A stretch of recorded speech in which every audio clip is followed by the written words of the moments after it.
Agradezco muchísimo a Andrés Castañeda, coordinador de Causa de Salud y Bienestar de Nosotros, que nos acompañe justamente en esta tarde para poder hablar y entender un poco a qué se debe todo este desabasto de medicamentos y en qué punto nos encontramos actualmente. Andrés, muchísimas gracias por acompañarnos. Hola, muchas gracias por la invitación, un gusto saludarlos a ustedes y al auditorio.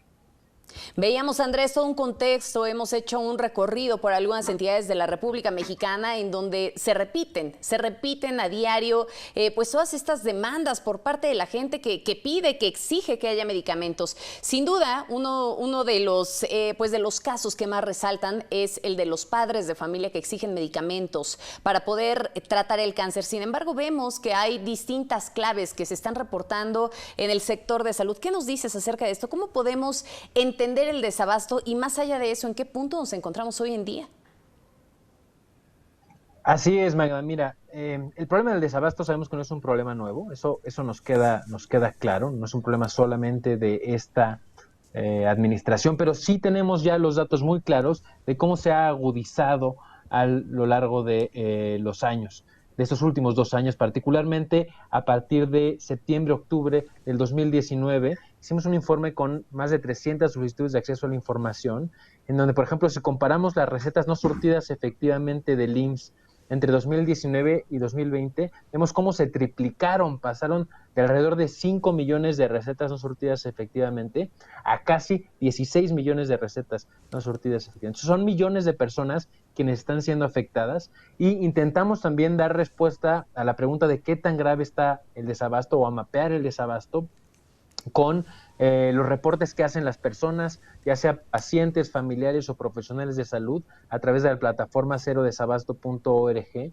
Y también vemos, como bien comentaban sobre el informe hace unos momentos, cómo el desabasto ha ido en aumento y cómo no solamente es cáncer infantil, que es brutal y es devastador, pero también diabetes, que ocupa el primer lugar en reportes de desabasto, hipertensión, enfermedades reumatológicas, padecimientos de salud mental ocupan el quinto lugar en los reportes de la plataforma Cero Desabasto, y no hay un estado que se salve ni una institución que se salve, porque el desabasto, como decíamos, es generalizado, y la causa, hay dos grandes causas del desabasto, es la corrupción y la ineficiencia. Y en este caso, la ineficiencia ha sido reina en los últimos 3 años con los mecanismos de compra, al subestimar la compra de medicamentos. Desde la autoridad se pensó que iba a ser muy fácil, que podían cambiar los mecanismos de un día para otro, argumentando que había corrupción, y puede ser que sí lo hubiera. Nos gustaría ver responsables ya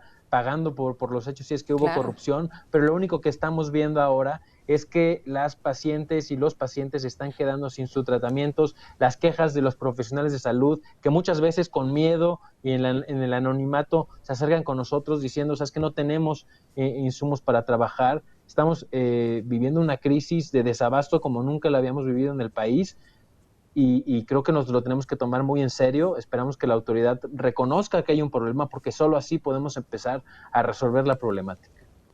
A ver, hay varias cuestiones dentro de todo esto y me parece que aquí hay una pregunta fundamental.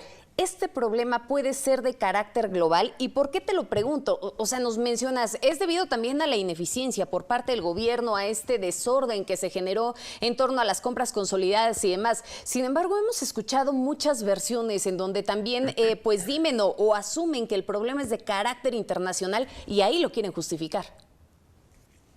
No, esto hay que aclararlo de manera muy puntual. El desabasto no tiene que ver nada más con la pandemia, porque el desabasto en el país empezó antes de la pandemia. Y, por ejemplo, si vemos como un ejemplo la vacuna BCG contra la tuberculosis, que deberíamos estar aplicándola a cada niño que nace en México. En el país nacen alrededor de 2 millones de niños en el país. En 2019, donde no había pandemia, solo llegamos a poner alrededor de 900,000 dosis de las 2 millones que tenemos que aplicar.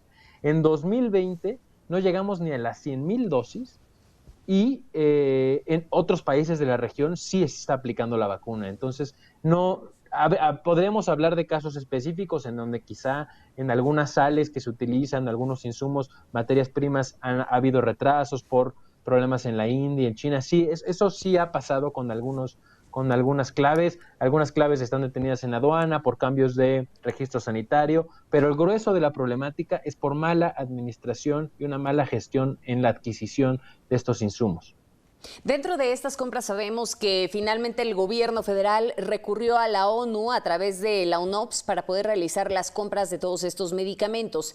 Sin embargo, pues aquí hay una duda inmensa si verdaderamente se va a tener la capacidad para poderlos distribuir a través de esta organización de Birmex. Si Birmex va a poder tener la capacidad, el presupuesto, la logística y todo lo que se necesita para poder hacer llegar esos medicamentos que en dado caso, y vamos a poner un buen panorama, Andrés, si me lo permites, en dado caso se consiguieran en el mundo, no sé, en la India, en Japón, en donde se requiera, ¿no? Pero una vez que lleguen, ¿vamos a poderlos distribuir a todos los rincones de nuestro país?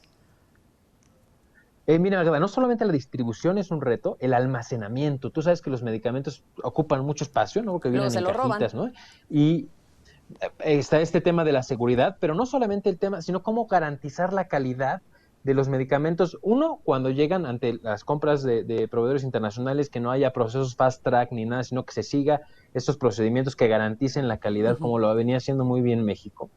Y cuando se almacenan, tiene que tener condiciones de temperatura, de humedad, que no les pegue el sol, etcétera. Y no tenemos la capacidad para almacenar medicamentos para todo un año, por ejemplo, porque las distribuciones originalmente se iban haciendo de manera paulatina, dependiendo de la institución, etcétera. Pero en general sabemos que esa no es una capacidad instalada que tengamos, ni la distribución, ni el almacenamiento.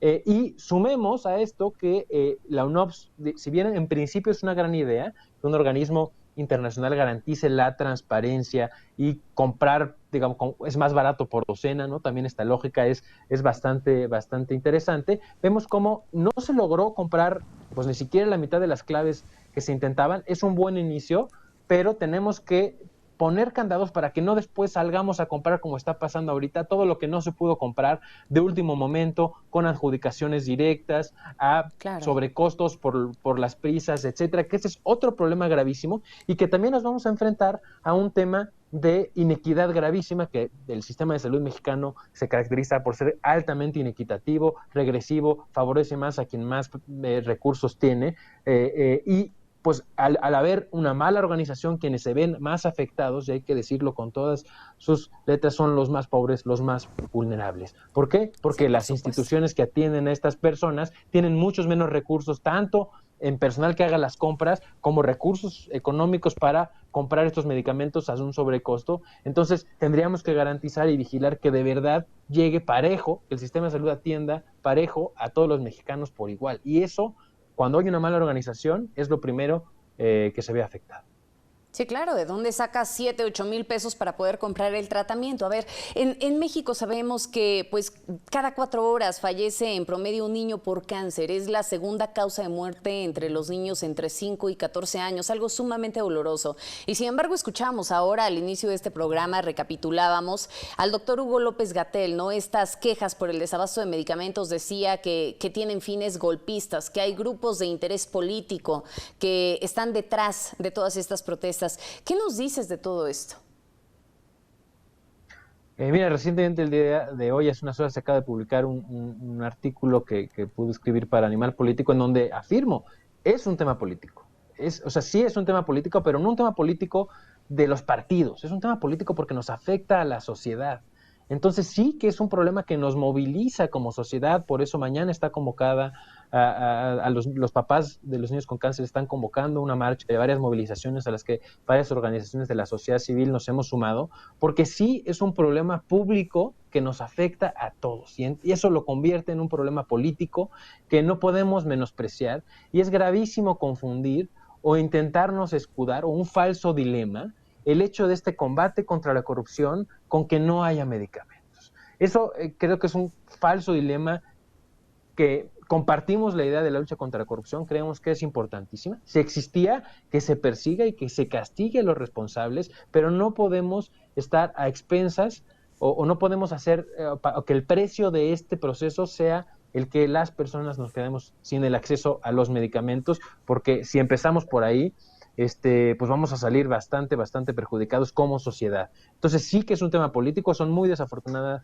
las declaraciones del subsecretario. Muy desafortunadas. Y dime una cosa, ¿seguiremos así? Porque hoy el presidente Andrés Manuel López Obrador decía que muy pronto se va a normalizar la compra de medicamentos en el país y que, bueno, que todos los mexicanos tendrán la garantía de tener mejores condiciones al ser atendidos en el sector salud, pero además que va a ser de manera gratuita. ¿Qué opinión te merece esto ya para que podamos concluir, Andrés?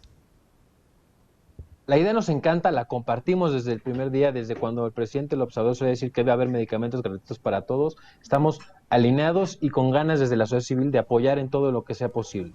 Pero necesitamos ver acciones, necesitamos ver un plan concreto, necesitamos ver un plan de remediación a todas estas atenciones y rezago que traemos, para que no solamente queden demagogia, ¿no? Nos gustaría ver mayor participación ciudadana, que se escuche a los pacientes, a los ciudadanos, que no se menosprecien las quejas de los padres de niños con cáncer, y de ahí creo que juntos, creo que es un problema tan grande que solo lo podemos resolver, como decimos de nosotros, en bola. Sí, por supuesto, que no se menosprecien las quejas de los niños, de los padres de los niños con cáncer. Andrés, como siempre, es un placer charlar contigo. Muchísimas gracias. Igualmente, Mada, que estén muy bien.